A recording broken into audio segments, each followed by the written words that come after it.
coisas que os olhos não viram, nem ouvidos ouviram, nem o coração humano imaginou. Tais são os bens que Deus tem preparado para aqueles que o amam. Ei, santidade! A paz! Paz de Cristo, bem-vindos a mais um vídeo Aprendi com o Monsenhor Jonas Abib. Nesse vídeo a gente vai se debruçar juntos sobre a pregação Ossos Ressequidos. Essa pregação é de 2005 e é uma verdadeira riqueza para todos nós. Lembrando que toda semana a gente estuda junto uma pregação do Monsenhor Jonas Abib e que o link dessa pregação para você ouvir na íntegra tá aqui embaixo na descrição.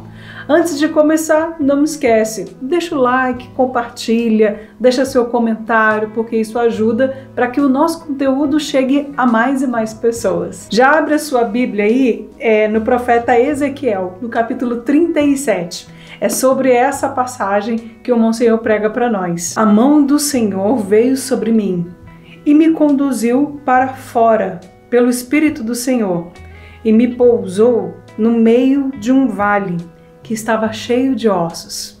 Foi um êxtase do profeta. Na tradução que o Monsenhor Jonas usa, ele diz: a mão do Senhor me arrebatou e me colocou numa planície que estava coberta de ossos. É isso. E aí fez com que eu me movesse em torno deles. De todos os lados, os ossos eram abundantes na superfície do vale e estavam completamente secos. E entenda bem, não eram só ossos largados ali numa planície, não. Eram ossos secos, ressequidos, portanto, sem vida. No versículo 5, o Senhor fala assim ao profeta: eis que vou fazer com que sejais penetrados pelo Espírito e vivereis.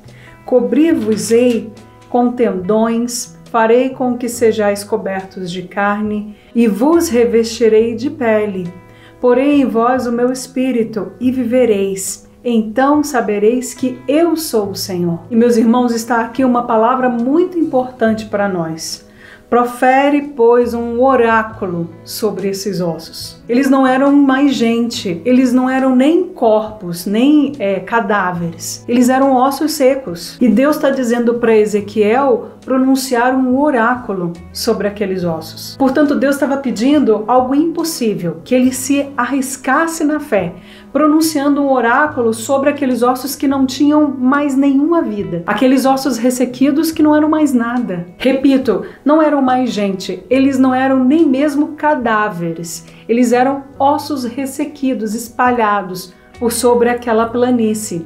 E Deus manda que o profeta diga um oráculo sobre aqueles ossos. É importante a gente entender o que é um oráculo. Oráculo é a palavra de Deus que se realiza. É um desígnio de Deus que quer se realizar. Mas para que se concretize, o oráculo tem que ser pronunciado. Se não for pronunciado, ele não acontece. No batismo, quando o padre ou o diácono derrama água sobre a cabeça daquela criança, não basta só derramar a água. É preciso pronunciar as palavras. É só quando ele pronuncia as palavras que a graça acontece. É aí que aquela criança ou aquele adulto se torna uma criatura nova. Há dentro daquela criatura um novo nascimento, que nós não conseguimos ver, mas que acontece. Aquela criança se torna filho de Deus. Há uma mudança dentro da pessoa. E como que aconteceu? Não só pelo derramar da água, mas pelo pronunciar das palavras. Na hora que a palavra é dita, eu te batizo em nome do Pai, do Filho e do Espírito Santo. É nessa hora que a graça acontece. No sacramento da penitência, o penitente confessa seus pecados. Mas quem é o padre para perdoar os pecados? Até tem muita gente que fala mal, mas o padre é uma pessoa qualquer, igual a outro qualquer. Sim, ele recebeu o sacramento da ordem, mas quem que é ele para perdoar os pecados? Mas veja bem, não é ele que perdoa os pecados, é Deus. O padre precisa pronunciar o oráculo, que é uma palavra de Deus colocada nos lábios dele, mas ele precisa pronunciar. Na hora então que o padre diz, depois do penitente confessar os seus pecados, ele diz: Nosso Senhor Jesus Cristo te absolve, eu com a sua autoridade te absolvo em nome do Pai, do Filho e do Espírito Santo. A maravilha acontece. No pronunciar daquelas palavras, os pecados são perdoados, mas é preciso pronunciar as palavras. Porque o padre podia ali ficar, conversando com a pessoa, dando uns conselhos, 1 hora, 1 hora e meia, 2 horas, só ali conversando com a pessoa. Só que aí nada acontece. A pessoa continua com os seus pecados do mesmo jeito. Veja bem, não são os conselhos do padre, não são as palavras do padre, não são. Mas quando ele pronuncia o oráculo, daí acontece o perdão dos pecados.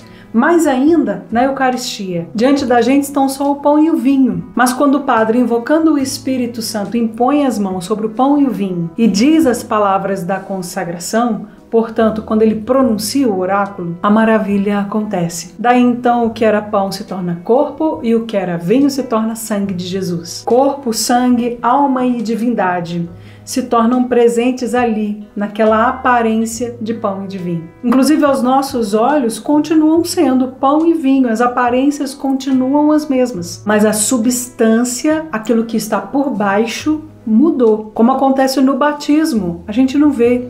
Da mesma forma, na penitência, no perdão dos pecados, a gente não consegue enxergar. Também a gente não consegue perceber a mudança, mas ela aconteceu. E aconteceu por quê? Porque o sacerdote pronunciou o oráculo. O padre pode até prolongar a hora da consagração, sabe? Pode cantar um canto, cantar outro canto, cantar outro canto e nada acontece. Só acontece na hora que ele pronuncia o oráculo, as palavras da consagração. O que o Senhor está dizendo para nós? Pode ser, mas a gente precisa ser realista. A sua vida e também a vida da sua casa, a vida da sua família pode ter se tornado como os ossos ressequidos dessa visão que o Senhor deu ao profeta Ezequiel. Tudo está transtornado, é uma confusão só. E talvez você até tenha perdido as esperanças. A sua vida se tornou verdadeiramente ossos e ossos ressequidos, sem nenhuma vida. Parece que os seus negócios, a sua família, seu casamento, tornou-se como esses ossos ressequidos, como aquela planície cheia de ossos sem vida. Meus irmãos, olhando para a situação do mundo que nos rodeia, olhando para as nações, a impressão que nós temos é que tudo está perdido. Da mesma forma como quando Ezequiel viu aqueles ossos. O que ele podia fazer? Não eram mais um povo, não eram. Eles não eram nem mesmo cadáveres, não eram. Eram apenas ossos e ossos ressequidos. O que ele podia fazer? Era só cruzar os braços. Olha, Senhor, eu não tenho mais nada para fazer aqui. Mas Deus manda que ele pronuncie o oráculo. O que Deus nos manda fazer hoje. Pronuncie o oráculo. E para que você possa entender bem, aqui no versículo 4. Então me disse, profetiza a respeito desses ossos e dize-lhes, ossos secos, ouvi a palavra do Senhor. Assim fala o Senhor a esses ossos. Eis que vou fazer com que sejais penetrados pelo Espírito, e vivereis. Cobrir-vos-eis de tendões, farei com que sejais cobertos de carne, e vos revestirei de pele. Porém em vós o meu Espírito, e vivereis. Então sabereis que eu sou o Senhor. Deus ensinou para o profeta o que ele tinha que dizer, mas só isso não bastou não. Lá no versículo 7, pega comigo. Profetizei de acordo com a ordem que recebi. Enquanto eu profetizava, houve um ruído e depois um tremor, e os ossos se aproximaram uns dos outros. Vi então que estavam cobertos de tendões, estavam cobertos de carne e revestidos de pele por cima. Aí sim, na hora que ele proferiu o oráculo, na hora que ele profetizou, na hora que ele disse aquilo que Deus tinha mandado ele dizer, foi nesse momento que a palavra nos disse, houve um ruído e depois um tremor. E os ossos se aproximaram. Vi então que estavam cobertos de tendões, estavam cobertos de carne e revestidos de pele por cima. Veja bem que essa é uma coisa maravilhosa que o profeta viu, que ele experimentou a partir do momento em que ele proferiu as palavras, o oráculo que o Senhor mandou que ele dissesse. Primeiro aquele barulhão dos ossos encostando, indo ao encontro uns dos outros, e ali naquele chão, naquela planície, formando esqueletos. E logo depois eles foram sendo recobridos de músculos, de carne, de pele. Tudo isso enquanto o profeta proferia o oráculo, enquanto ele ia pronunciando aquelas palavras. E quem que era o profeta Ezequiel para fazer isso? Ele não era nada. Quem fazia era Deus. Mas Deus precisava que o profeta proferisse o oráculo para que ele pudesse fazer, para que ele pudesse realizar. E veja bem, se ele não pronunciasse, não aconteceria. Que Deus use você aí na sua casa, aí aonde você está, para proferir o oráculo, a profecia do Senhor sobre a sua família, sobre os seus, sobre as suas necessidades. Vou te convidar para continuar estudando essa pregação. Lembro que o link dela está aqui na descrição. Reserva um tempinho, dá um tempinho para Deus. Aí na sua semana se organiza, coloca lá no seu cronograma de espiritualidade. Nessa noite, nessa tarde, nessa manhã, eu vou parar para estudar uma pregação do Monsenhor Jonas Abib. O link está aqui embaixo, eu tenho certeza que vai te ajudar.